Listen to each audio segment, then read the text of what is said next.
bienvenidos a este espacio donde nuestros invitados nos comparten sus experiencias de vida, temas de opinión, temas que generan también la noticia. Hoy vamos a conversar un poco sobre los logros que ha obtenido esta unidad de financiamiento, transparencia y fiscalización de los partidos políticos. Nos acompaña esta noche uno de los comisionados de la Unidad de Política Limpia, el licenciado Javier Franco. Javier, siempre es un placer para nosotros. Un placer, gracias por la invitación. Yo me siento muy complacido, más sabiendo los años de conocerte, desde que fuimos colegas, compañeros en la escuela de periodismo. Éramos compañeros de promoción y me alegra saber y estar consciente que siempre estás ejerciendo la profesión con muy buen suceso. Este programa, pues, que pertenece a una institución insigne del país, y saber que hay elementos profesionales como ti aquí, pues me llenan de orgullo estar aquí en tu programa, y te lo digo de verdad, con mucha felicidad y complacencia te acompañamos. Muchas gracias. Javier Franco es periodista de profesión, escritor, estudioso de la política hondureña y creo que también un poquito más allá de esto. Conferencista en planificación y comunicación estratégica, también analista político. Pero vamos a empezar un poco más de 20 meses, Javier, trabajando en esto que es nuevo para nuestro país, una unidad fiscalizadora de los partidos políticos. ¿Cuáles han sido los avances y cuál fue el informe? ¿Qué consiste ese informe que presentaron ya? Bien, gracias. Es importante esta oportunidad y vale la pena plantearla en tres etapas, desde dónde venimos, dónde estamos y hacia dónde va la unidad. Para poder tener un análisis del entorno, hacia dónde va la unidad y lo que la unidad es y qué es lo que la unidad está haciendo, es importante saber de dónde venimos. Y aquí podría detenerme yo a explicar más o menos que desde el 2011 hubo iniciativa de los partidos políticos por querer hacer las primeras grandes reformas en materia de reformas al sistema político electoral hondureño. Estas propuestas de reformas al sistema político electoral nacieron en ese 2011 del seno de una inquietud importante. No era propia o exclusiva de los partidos políticos y sus líderes políticos, sino que también, o además, de inquietudes de la sociedad civil, de la misma ciudadanía, que querían y buscaban que el sistema político electoral fuera más moderno y tuviera mayores niveles de transparencia. Eso llevó a que países amigos como la Unión Europea, los países también que están asociados en la Organización de Estados Americanos, contribuyeran de manera técnica y política a ese momento, a las instituciones políticas, a estos partidos y organizaciones políticas, para que en el seno del Congreso Nacional se recogieran todas estas inquietudes, a lo que yo le llamo una gran brecha en materia política electoral que la ciudadanía venía exigiendo, y que muy bien el Congreso Nacional, actualmente también coordinado o presidido por el doctor Oliva, recogió todas estas inquietudes y las plasmó en una deliberación en el Congreso que llevó a que las diferentes bancadas de los partidos por primera vez demostraran un rompimiento de paradigma. Y digo un rompimiento de paradigma porque hay ciudadanas y ciudadanos que catalogan o creen que la clase política hondureña o los políticos son solamente negativos o que son personas que le hacen más daño al país que bien. Pero aquí tenemos un mejor ejemplo de lo que la clase política en la vía de los consensos puede llegar a ser. Y en ese momento fue cuando entonces el Congreso Nacional discutió cómo podían hacer que los procesos electorales fueran más transparentes, cómo podían hacer que los partidos políticos y las candidatas y candidatos y las candidaturas independientes pudieran rendir cuentas a la ciudadanía en materia del gasto electoral, de cuánto se gastaba en estas campañas políticas. Y fue así como en esa deliberación surge la ley de financiamiento, fiscalización y transparencia de los partidos políticos, candidatos y candidatos, mejor conocida como Ley de Política Limpia, y abre el Congreso Nacional un concurso a todas las ciudadanas y ciudadanos para que participáramos en la escogencia o que participáramos para ser electos como comisionados de la Unidad de Política Limpia. Entonces, todo este parangón, todo este dato y antecedente que menciono es relevante porque una inquietud de la ciudadanía, una inquietud de la sociedad o de los diferentes actores claves o colectivos de sociedad civil manifestada en una voluntad expresa de la clase política en las bancadas en el Congreso, logró el surgimiento de la Unidad de Política Limpia y hoy en día, Katie, tenemos una unidad que está fiscalizando y que está viendo el trabajo de veeduría y de hacer más transparente el gasto de las campañas políticas. Qué bueno, porque es la primera vez en la historia de nuestro país que se presentan informes de cómo se gasta dinero en campañas. Antes de eso, Javier, ¿qué tan fácil o qué tan difícil es construir política limpia cuando la sociedad lo exige? Bien, es importante, y relacionando su pregunta al tema del gasto o el financiamiento de las campañas, es importante que la ciudadana, el ciudadano, la sociedad entienda que no se puede hacer política sin recursos, sin financiamiento, sin dinero. Eso está claro, todos los países del mundo lo hacen. Solo que hay diferentes formas de hacerlo. En algunos países el financiamiento político es, como en el caso de México, es público. Solamente el Estado mexicano otorga un financiamiento a los partidos políticos para que participen en una contienda electoral. Y hay otros países, como Honduras y otros países de Sudamérica, que el financiamiento es mixto. O sea, el Estado da dinero a los partidos políticos por medio del concepto de deuda política, pero también el sector privado, o sea, cada partido puede, o cada candidato o candidato puede hacer gestiones para buscar el financiamiento en la vía privada, ya sea a personas naturales o personas jurídicas. Siendo así, ¿qué tan fácil o qué tan difícil es? Hay algo importante, y que el surgimiento de la Unidad de Política Limpia ha marcado un antes y un después, y es de que se venía mencionando de que mucho del financiamiento político a nivel de los partidos o de candidatos o candidatas estaba invadido por dinero del crimen organizado o del narcotráfico, y hoy en día con el surgimiento de la unidad en el 2017 nosotros comenzamos como comisionados a diseñar todos unos protocolos y procesos para poder tener mayor observancia, mayor veeduría a nivel departamental, a nivel local y a nivel nacional, de cuál podría ser el gasto de campaña incurrido ya sea por un sujeto obligado. En este caso, los sujetos obligados ante la ley de política limpia son los partidos políticos, las candidatas y candidatos y las alianzas políticas y las candidaturas independientes. Fue así como logramos ver en este proceso de la elección general 2017, que es cuando surge la unidad, y en junio tomamos posesión los comisionados, que comenzamos a ver todo este proceso de financiamiento, y en el camino se ha ido, digamos, mejorando, perfeccionando y fortaleciendo la unidad, comenzando incluso por el tema de que había o hubo una anuencia por parte nuevamente de la clase política que no solo dio creación a la ley de política limpia, sino que durante el proceso, Katie, que nosotros comenzamos a acercarnos a los líderes políticos y a los representantes de los partidos políticos y a los mismos candidatos y candidatas que en el 2017 iban a competir en elección general, comenzamos a acercarnos a ellos para hacer todo un trabajo de incidencia, y logramos más de 50 incidencias de capacitación y socialización de la ley, lo cual permitió que en la brecha de la cultura, del conocimiento de la ley, hubiese una reducción, y permitió al final que los partidos, los líderes, los representantes de los partidos entendieran el mecanismo y la importancia de ser más transparentes, de ser más flexibles a una auditoría y de contribuir con la unidad en querer hacer bien las cosas. Y podemos decir que una lección aprendida y que nos deja también como logro es que esta misma disposición positiva y esta misma interés de la clase política y de los que participaron en la elección 2017 por hacer más transparente sus financiamientos por medio de la unidad, logró tres aspectos fundamentales.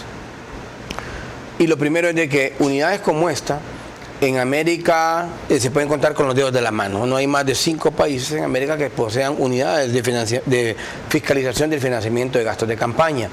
Y se logró por primera vez en la historia ponerle un techo a los gastos de campaña. O sea, ya una candidata, un candidato que iba a la elección general tuvo un techo que no podía sobrepasar ese monto porque venía una multa.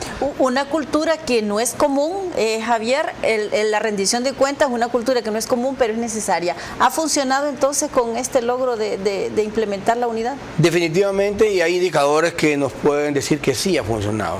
En primer lugar, el 100% de los partidos políticos que participaron en la contienda 2017 presentó sus informes de gasto de campaña. Esto quiere decir que las 10 corrientes políticas o los 10 partidos políticos que participaron hicieron una presentación de sus gastos de campaña electoral en 2017. También el 100% de las candidatas y candidatos que resultaron electos, o sea, que resultaron electos alcaldes o alcaldesas, o que resultaron electos diputadas o diputados, también presentaron ante la unidad en tiempo y forma este informe de gasto de campaña. Entonces, estos elementos que nos van permitiendo a nosotros, comunidad, que partimos de una línea de base cero, donde antes no se hacía esto y hoy se hace, podríamos medirlo en el tiempo y decir que hemos logrado que se vaya dando lo que usted pregunta, una cultura de rendición de cuentas. Hoy en día la clase política está comenzando a entender, ha comenzado a entender, y por eso fue la creación de la ley de política limpia y el apoyo de los mismos partidos a la unidad, para que la unidad continúe, para que la unidad siga haciendo su trabajo de financiamiento, para que la unidad continúe haciendo su trabajo de auditoría a todos estos informes de financiamiento y los venideros movimientos a nivel de la próxima elección primaria que vendrá, que también van a tener que rendir cuentas. Javier, ¿quiénes cumplieron? Le pregunto esto, no tiene que decirme nombres porque de repente la sociedad ya los conocemos, pero los que no cumplieron, ¿qué está pasando? ¿Qué ha pasado con ellos? Porque recién pasamos un periodo electoral y ya estamos cerca de poder vivir otro. ¿Y qué ha pasado con estos que no han cumplido? Sí, ahí hay dos aspectos fundamentales. Uno es a nivel del proceso, que usted lo pregunta en el tiempo, de que acabamos de terminar una elección general y que aproximadamente en un par de meses, un poco más de un año, vendrá una elección primaria. Esto lo que nos denota es de que para un proceso de fiscalización en el financiamiento de gastos de campaña, deberíamos de poner entre comillas la palabra proceso, porque es un proceso como tal. La gente, el hondureño y la hondureña está caracterizado y estamos acostumbrados por ese adoctrinamiento social que hemos tenido histórico en pensar en blanco y negro. O sea, todos queremos ya, digamos, respuestas de inmediato. Ya se creó la unidad y hay gente que tal vez quisiera ya ver a un político procesado por la falta de un financiamiento, pero esto es normal. Estamos hablando de cultura de rendición de cuentas. ¿Se va a dar en algún momento? Está hablando de transparencia. Entonces, como proceso como tal, tendrá que darse, al grado tal que nosotros ya hemos iniciado y enviamos al Ministerio Público 4 expedientes de líneas para investigación y 2 al Tribunal Superior de Cuentas. Esto le indica de que estamos haciendo un proceso de auditoría y como proceso como tal es importante aclarar que en esta primera fase la unidad lo que ha realizado es toda la primera fase de auditoría. Esta es la auditoría concurrente, es en la que los candidatos, las candidatas, los mismos partidos políticos y los representantes de las candidaturas independientes ya presentaron su informe de gasto de campaña. ¿Qué toca ahora? ¿Y qué es lo que está haciendo la unidad? Haciendo un trabajo de veeduría, o sea, estamos haciendo una auditoría documental, viendo todo lo que se presentó, los gastos, los ingresos, los balances, y en función de eso viene la siguiente fase, que es la fase de la auditoría in situ, en la que nosotros vamos a recurrir a imprentas, a medios de comunicación, a partidos políticos mismos, candidatos y candidatos que participaron, para hacer una contrastación de la información que nosotros tuvimos y que logramos en el 2017 para ver cuánto fue el gasto de campaña versus cuánto fue lo que ellos presentaron, y nos va a permitir ver que hay de aquí, si existe o se cumplió el principio de objetividad contable. Y por eso hablaba de un proceso como tal, y lo puse entre comillas, porque ya estamos por terminar la fase concurrente, que es la de ver todos los que presentaron sus informes y que resultaron electos, y ya estamos también viendo los que no resultaron electos, porque también hay que hacer un proceso de observancia, un proceso de auditoría a los que no resultaron electos porque fueron candidatos en su momento. Pero luego viene la auditoría in situ, y para eso estamos fortaleciendo la unidad, nuestro departamento de auditoría, con la contratación de 12 nuevos auditores que van a ser también contratados por medio de un proceso de veeduría apoyado por la ASJ y por la misma unidad, para que puedan ser contratados, y eso nos va a permitir a nosotros ayudarnos en hacer auditoría in situ y poder contrastar toda esta información. Una reducción en los gastos de campaña de un 60%, si mal no recuerdo, que fue parte del informe que ustedes presentaron como unidad. ¿Esto es bueno para el país? ¿Esto es bueno para la unidad, Javier?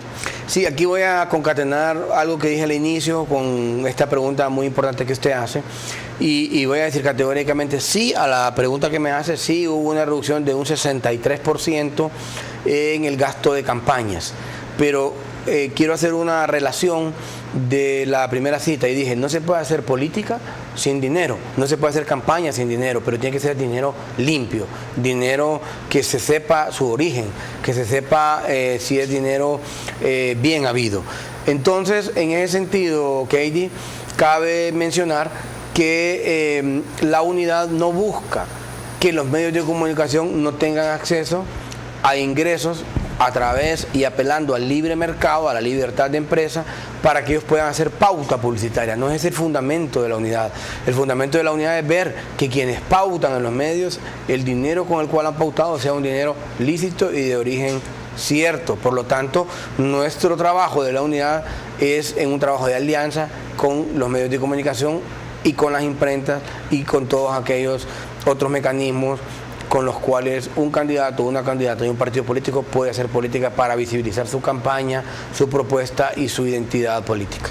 Esto lo que el licenciado Javier Franco nos trata de decir es cero dinero de narcotráfico, cero dinero de corrupción, pero ¿de quiénes permite dinero la comisión entonces?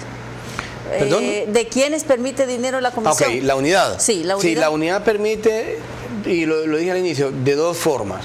O sea, un político hoy en día, un candidato, una candidata y un partido político puede financiarse de dos formas, porque en Honduras todavía existe el financiamiento mixto que existe en algunos países de Sudamérica, pero no en México y en otros países. Y es que un candidato y una candidata puede recibir dinero de su partido y tiene que constatar en su informe de que recibió dinero de su partido para hacer tal o X campaña. De igual manera, los mismos partidos políticos, que son sujetos obligados de la ley, reciben financiamiento también público.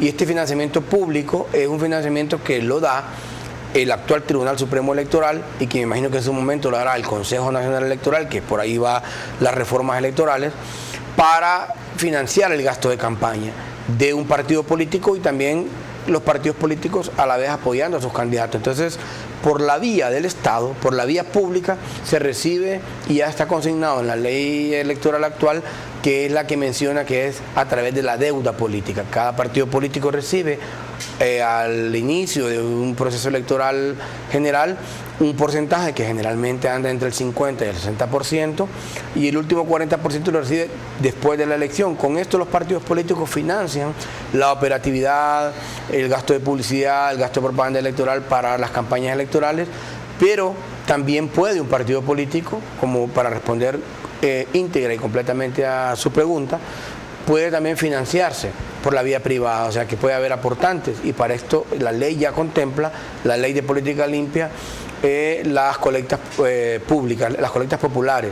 ¿Cuáles son las colectas populares? Pueden hacerse rifas, pueden hacerse almuerzos, pueden hacerse concentraciones, pueden hacerse cabalgatas, pueden hacerse carneadas, y hay toda una serie de mecanismos por medio de los cuales trabajar duro. Hay que trabajar duro, y también por la vía del financiamiento. Por eso nosotros, los comisionados, una gran tarea, después de haber hecho el reglamento de la ley, fue llegar a la Comisión Nacional de Banca y Seguros, también al Sistema Financiero Nacional por medio de la Asociación Hondureña de Instituciones Bancarias, y logramos unos acuerdos con los cuales logramos bancarizar la política. Entonces hoy en día cualquier ingreso de los sujetos obligados, candidatas o candidatos, partidos políticos, pasa por la vía de aperturar una cuenta financiera, de nombrar un responsable financiero que va a hacer cargo de la administración de ese dinero, y lo tiene que presentar a la unidad, llenar un formato de que ya bancarizó. Y a eso vamos, estamos en ese proceso de modernizar aún más lo que ya hemos logrado. Antes de hablar de esas instituciones que acompañan a la unidad de política limpia, Javier, yo le quiero preguntar, y la respuesta sí, una respuesta cerrada. ¿Hubo en la reciente campaña dinero del narcotráfico, corrupción, sí o no? Bueno, nosotros no hemos constatado de momento en lo que vamos de avance en nuestra auditoría el financiamiento de forma que fue producto del narcotráfico del crimen organizado, pero las sospechas o cualquier indicio que nosotros tuvimos a la hora que vimos la auditoría nos permitió a nosotros por lo menos detenernos en 4 informes. Y esos 4 informes de esos sujetos obligados los remitimos al Ministerio Público para el inicio de un proceso, de una investigación mayor, porque no compete a la unidad hacer una investigación. Nosotros cumplimos y estamos ahí para ver todo el sistema de financiamiento, pero hay otra serie de entidades, como mencionaba la Comisión Nacional de Banca y Seguros, el Tribunal Superior de Cuentas, el mismo Tribunal Supremo Electoral actualmente, posiblemente el Consejo Nacional Electoral a futuro, el mismo Ministerio Público, la Fiscalía, el Sistema de Administración de Rentas y otra serie de entidades nos permiten a nosotros vincular y en el menor de los casos que pudiéramos encontrar al menos el mínimo indicio de algún dinero de financiamiento ilícito, lo remitimos a la entidad competente, en este caso, como les mencioné, 4 casos al Ministerio Público y 2 al Tribunal Superior de Cuentas. ¿Cómo ha fortalecido a la unidad de política limpia el acompañamiento de instituciones como el Instituto de Acceso a la Información Pública y otras tareas que han realizado para fortalecer no solo la plataforma tecnológica, sino todo este trabajo que desarrolla esta unidad? Ya volvemos.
Gracias por continuar en nuestra sintonía. Esta noche nos acompaña el licenciado Javier Franco, uno de los comisionados de la Unidad de Política Limpia.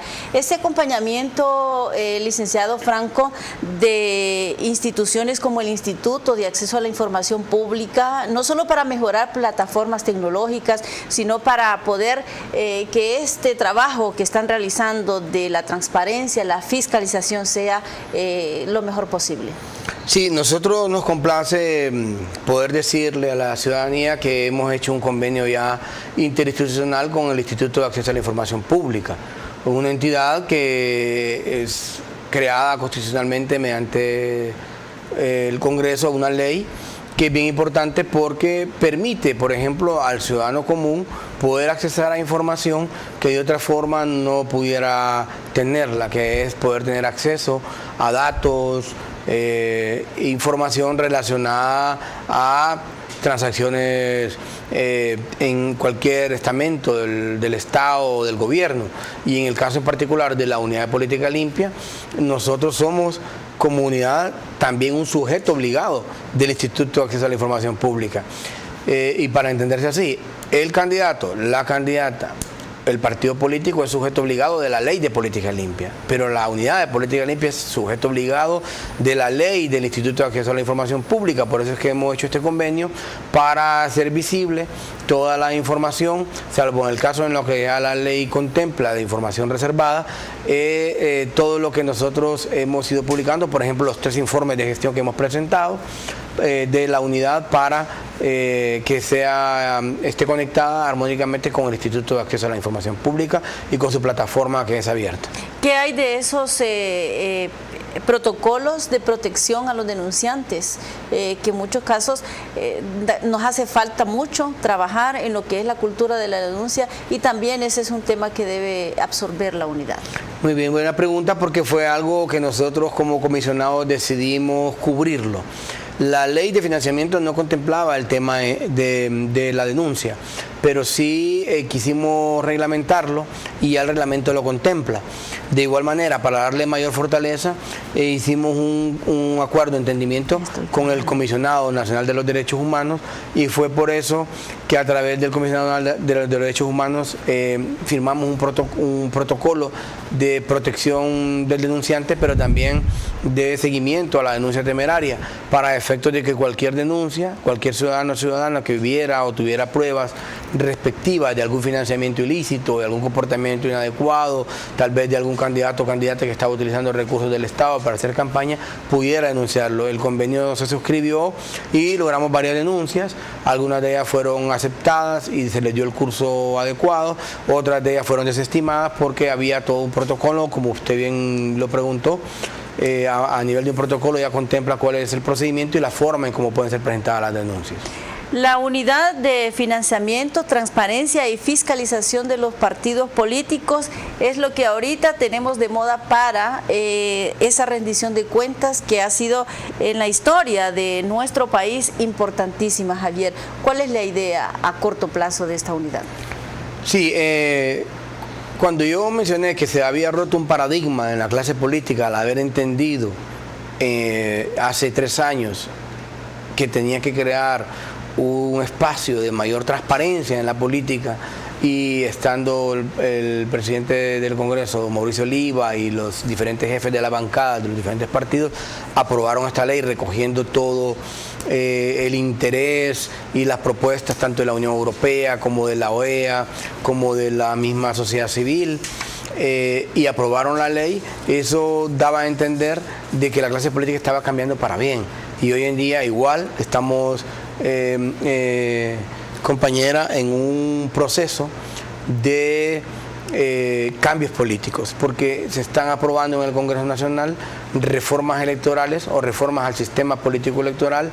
Pasó primero con la aprobación y ratificación en enero de reformas constitucionales para crear 2 entidades nuevas que permitieran perfeccionar o mejorar el sistema político electoral, que es el Consejo Nacional Electoral y el Tribunal de Justicia Electoral, en el cual en la jerarquía electoral o en la jerarquía política electoral se está contemplado también que la unidad va a continuar, porque menciona la ley del Consejo Nacional Electoral la Constitución de la República en materia electoral, en primer lugar, como ley primaria; segundo, a los tratados internacionales; tercero, a la ley del Consejo Nacional Electoral; y menciona en cuarto, pero no en último, a la unidad de política limpia, con su ley especial de financiamiento. Y luego vienen otras leyes especiales y reglamentos. Nosotros tenemos que crear un nuevo reglamento para regular el proceso de elección primaria que se aproxima, y un nuevo reglamento para regular el proceso de elección general que vendrá. Por lo tanto, la unidad tiene de momento bastante trabajo, quizás más del que ya ha tenido, por lo que usted mencionaba muy bien, de que va a venir próximamente el proceso primario. Entonces ahí tenemos ese efecto acordeón de entre lo que se va a quedar creado ahorita con las nuevas reformas del sistema político electoral, a las cuales nosotros como comisionados hemos alabado y hemos ayudado y contribuido a la misma. Hemos también desde la proactividad y de forma positiva los comisionados de la Unidad de Política Limpia diseñado una propuesta de modernización a la Ley de Política Limpia y le hemos presentado al presidente del Congreso, el doctor Mauricio Oliva, también se ha presentado a los diferentes jefes de las bancadas de los partidos y estamos por socializarla también con otras entidades para que la unidad se modernice y fortalezca. O sea que, en conclusión a su pregunta, la unidad tenderá, y así debería ser, a lograr un fortalecimiento.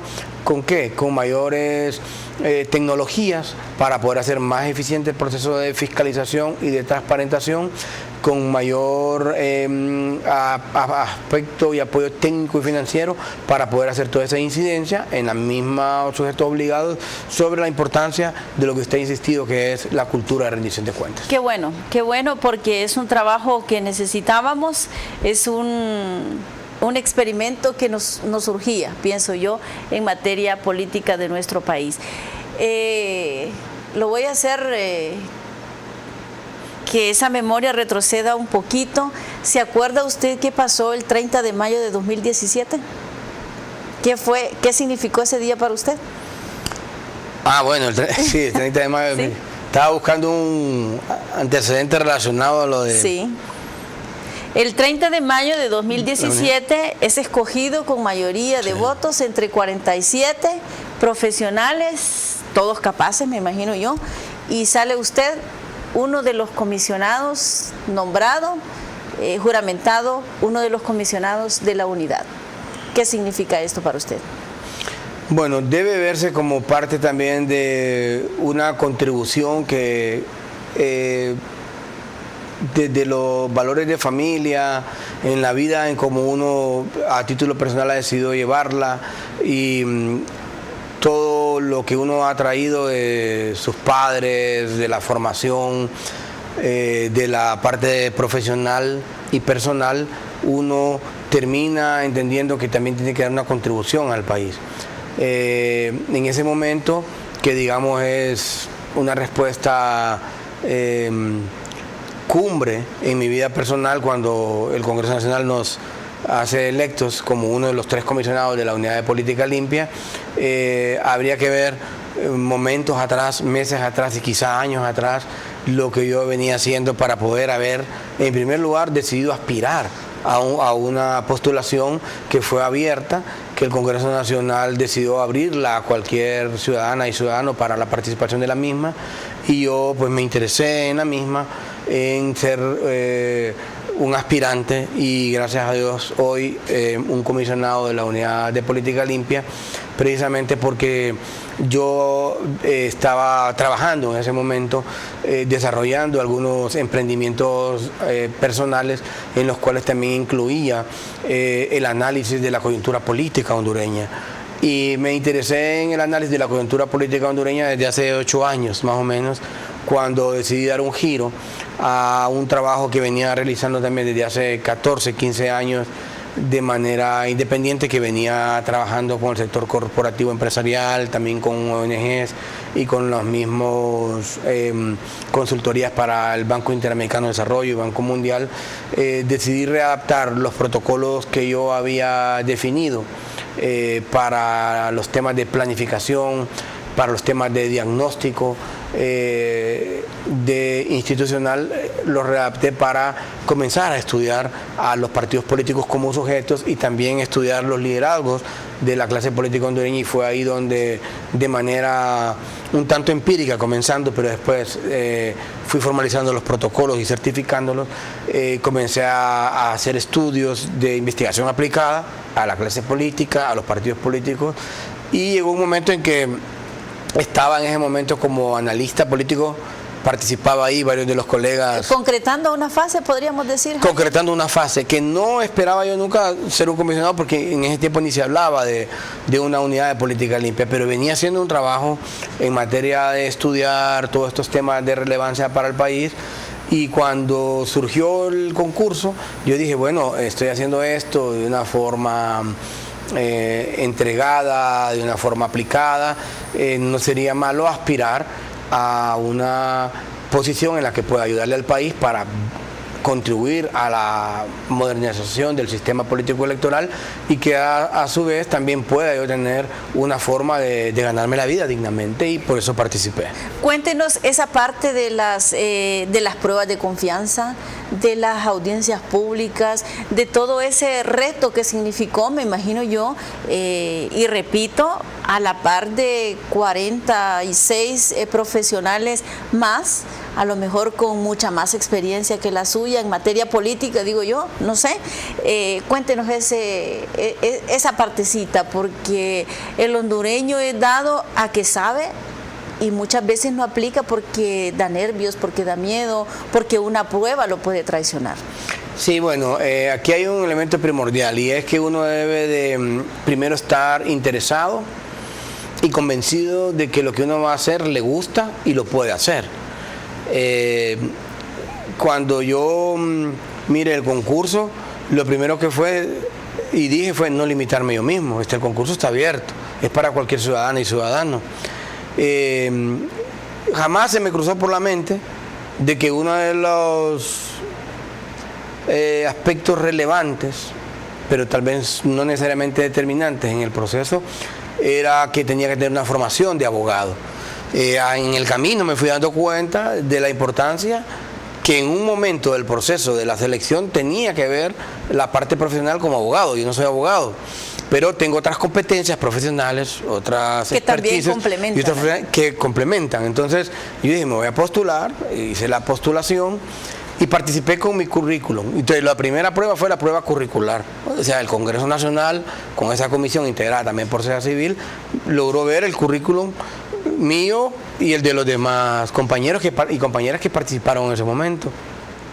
Posiblemente en la prueba curricular no saqué 100, porque tal vez no era abogado, pero de eso se trata. La prueba curricular, usted ahí presenta una serie de conocimientos y experiencias en la materia para la cual usted aspira, y eso fue discrecional. O sea, la pasé con una nota buena. Y que a lo mejor los otros no la tenían también, Javier. Y que otros, muchos que se quedaron en el camino, posiblemente no la tenían. Lo importante es que el concurso era abierto, era público, y ciudadanas y ciudadanos pudieron participar de manera voluntaria. O sea, no fueron postulados por nadie más que por uno mismo.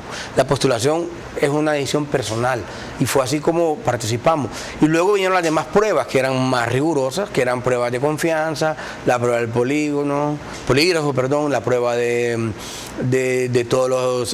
las toxicológicas.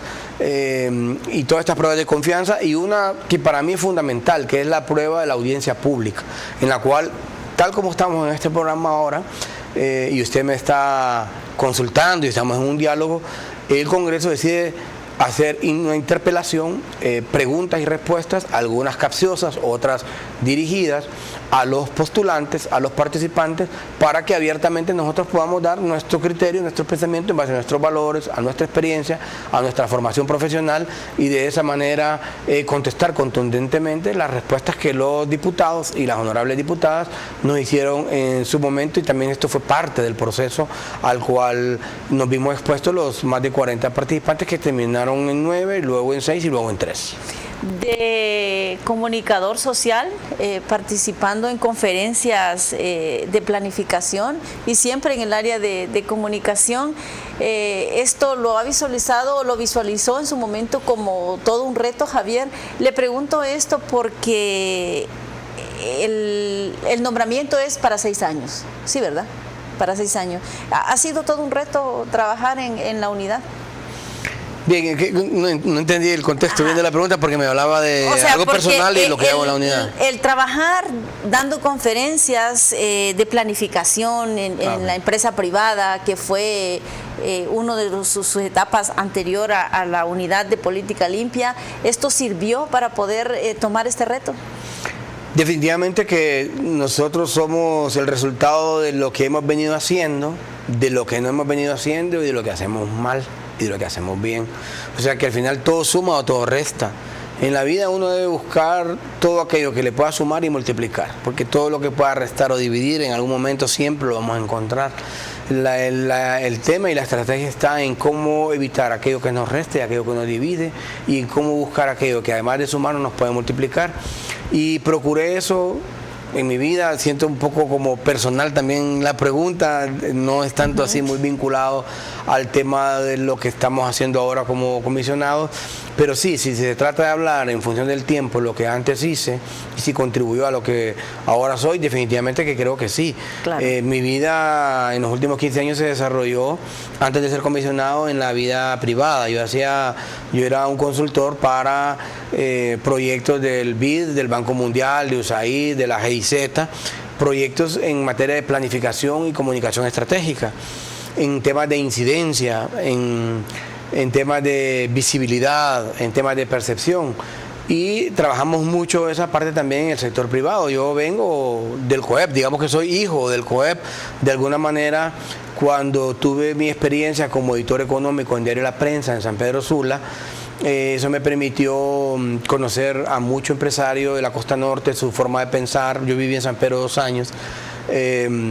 Y la forma de pensar del empresario de Tegucigalpa.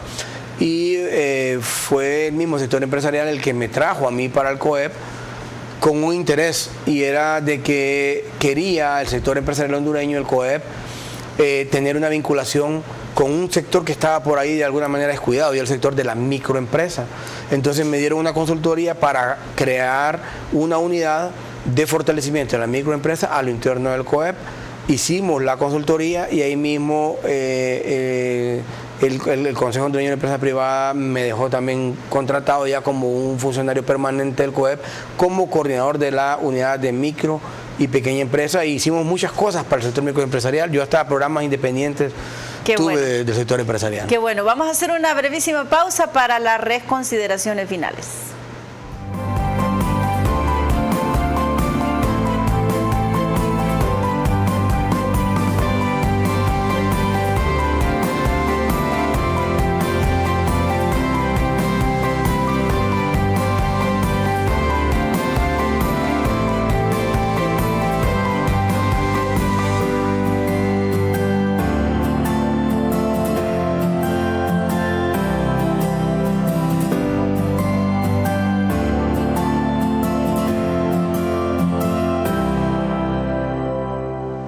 Gracias por continuar en nuestra sintonía. El licenciado Javier Franco, también escritor. ¿De qué áreas? ¿De qué temas? Sí, bueno, esto... ¿A quién le escribe el licenciado?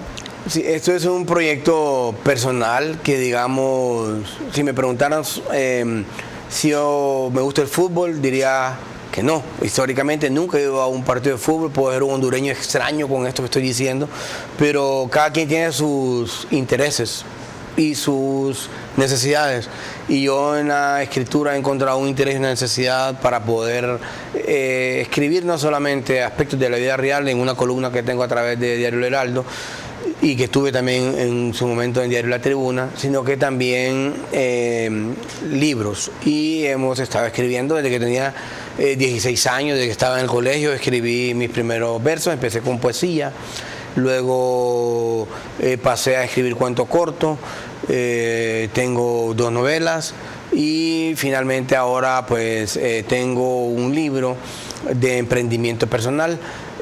Muchos de estos libros son inéditos, pero hay 2 que ya son publicados.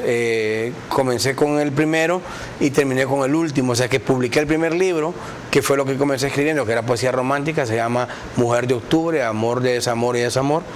Y el segundo libro que he publicado hasta el momento es un libro de emprendimiento o de crecimiento personal, se llama Enriquécete de ti mismo, tú eres el tesoro, donde hago una apelación a todas aquellas cosas internas, a aquellos valores y las fortalezas espirituales que nosotros tenemos dentro, y que muchas veces buscamos a sacerdotes, pastores, consejeros familiares, y que a veces nosotros tenemos la fortaleza, nosotros mismos somos el tesoro, y desde nosotros mismos podemos recoger todo aquello que nos da fortaleza y poder inspirar a otros que nos dé fortaleza. ¿Complacido, licenciado, hasta lo que hoy ha hecho?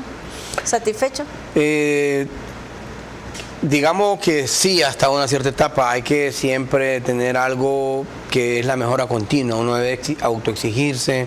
Creo que en la medida en la que uno pueda ser creativo puede adaptarse. Hoy estamos en un lugar, mañana no estamos, pero la persona en sí no deja de ser la misma. En este caso, Javier Franco es la misma persona que me he considerado siempre. O sea, mis principios, mis valores están ahí, mi forma de pensar, mi apelación a la libertad, a la solidaridad, siempre van a perdurar. Nada lo cambia, mi amor a Dios, que es mi fortaleza, mi guía, lo que me da la luz, y el amor y el apego a mis hijos, a mi familia, a la familia también en general, y al bien común, porque hay que pensar también en el bien común, cómo desde las trincheras en las que nosotros estamos podemos contribuir para tener un mejor país, una mejor sociedad y contribuir más a aquellos ciudadanos y ciudadanas que menos posibilidades tienen de acceso a un bienestar.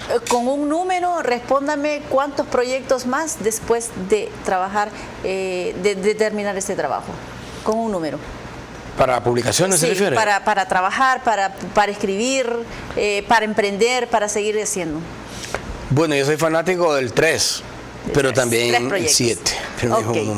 Él es nuestro invitado de hoy, nuestro protagonista, el licenciado Javier Franco, quien es uno de los comisionados de la Unidad de Financiamiento, Transparencia y Fiscalización de los Partidos Políticos, quien ha venido hoy a compartir con nosotros su experiencia de vida, no solo en esta unidad, sino pues a nivel personal. Esto es todo de nuestra parte. Que Dios bendiga a Honduras.